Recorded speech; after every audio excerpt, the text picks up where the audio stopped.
हिमालय की गोद में बसा एक ऐसा तीर्थ जहाँ स्वयं भगवान ने लिया विराट रूप। एक ऐसा धाम जो केवल श्रद्धा नहीं बल्कि इतिहास के पन्नों से भी जुड़ा है। तो हम बात कर रहे हैं केदारनाथ की। इसका सीधा संबंध महाभारत काल से भी है। आइए जानते हैं इस पावन धाम के पीछे की रहस्यमयी कथा। पांडवों ने अपने शत्रुओं का विनाश कर दिया था, लेकिन उनके मन में अभी भी पीड़ा थी, अपने भाइयों और सगे संबंधियों का वध, चाहे धर्म के लिए ही क्यों ना हो। उन्हें अंदर से ये बात कचोट रहा था। जब पांडव स्वर्ग की यात्रा करने निकले, तब अपने सभी पापों का प्रायश्चित करने के लिए उन्होंने शिव जी की उपासना की। परंतु भगवान शिव नहीं चाहते थे कि पांडव उनसे सीधा मिले, इसलिए वे कैलाश से निकलकर केदार क्षेत्र की ओर चले गए। भगवान शिव ने स्वयं को छिपाने के लिए एक बैल का रूप ले लिया। पांडवों ने उनका पीछा किया और भीम ने एक योजना बनाई। भीम ने दो पहाड़ियों के बीच अपने विशाल शरीर को फैला दिया ताकि बैल को रोका जा सके। जब बैल बीच में फंसा तो भीम ने उनकी पीठ पकड़ ली। उस समय भगवान शिव जमीन में समा गए, लेकिन उनका पीठ अर्थात पक्ष भाग वहीं रह गया। यह स्थान आज केदार धाम के नाम से जाना जाता है। भगवान शिव के शरीर के अन्य भाग जहाँ प्रकट हुए, वह आज पंच केदार के नाम से जाना जाता है। इनमें से केदारनाथ में पीठ यानी कि पिछला भाग, और मध्येश्वर में नाभि, तुंगनाथ में भुजाएं, रुद्रनाथ में मुख तथा कल्पेश्वर में जटाएं प्रकट हुई।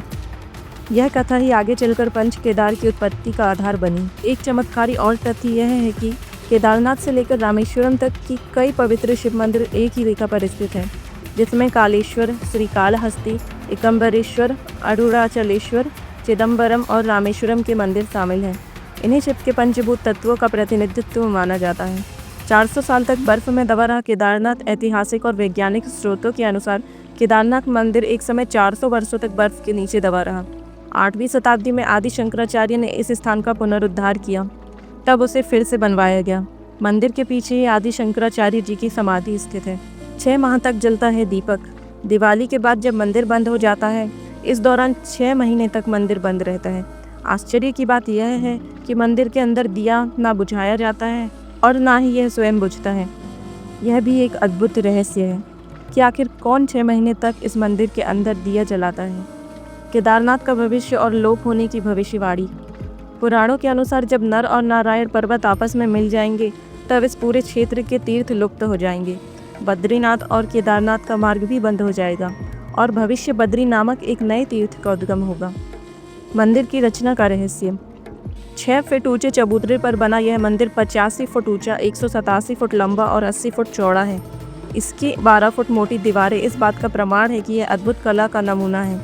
इतने बड़े पत्थरों को इस ऊंचाई पर लाकर कैसे बनाया गया, अब तक रहस्य बना हुआ है।